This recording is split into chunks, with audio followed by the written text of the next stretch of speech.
রিচার্জকৃত টাকা ব্যবহার যদি আমি না করি, নির্দিষ্ট মেয়াদান্তে সেই টাকাগুলো মোবাইল কোম্পানিগুলোর হাতে নিয়ে যায়। প্রতারণার এই ফাঁদ থেকে গ্রাহকদেরকে বাঁচানোর জন্য বাংলাদেশ সরকার কি পদক্ষেপ নিয়েছে? আমরা চাপে রাখবো যারা অপারেটর আছেন।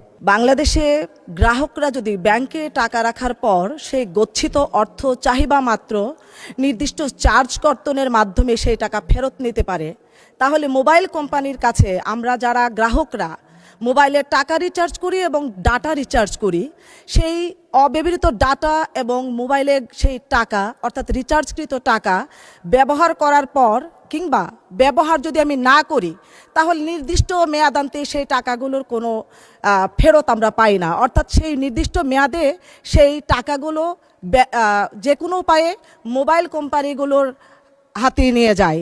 প্রতারণার এই ফাঁদ থেকে গ্রাহকদেরকে বাঁচানোর জন্য বাংলাদেশ সরকার কি পদক্ষেপ নিয়েছে এবং সেটি কবে নাগাদ বাস্তবায়ন হতে পারে?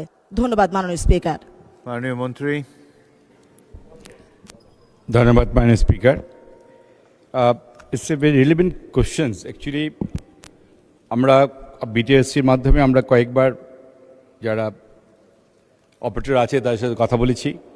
বিশেষ করে আমরা প্যাকেজ কিনি, 7 দিনের প্যাকেজ বা 15 দিনের প্যাকেজ। দেখা যায় আমার টাকা শেষ হয়নি কিন্তু দিন শেষ হয়ে গেছে, টাকাটা কিন্তু ওরা নিয়ে নেয়।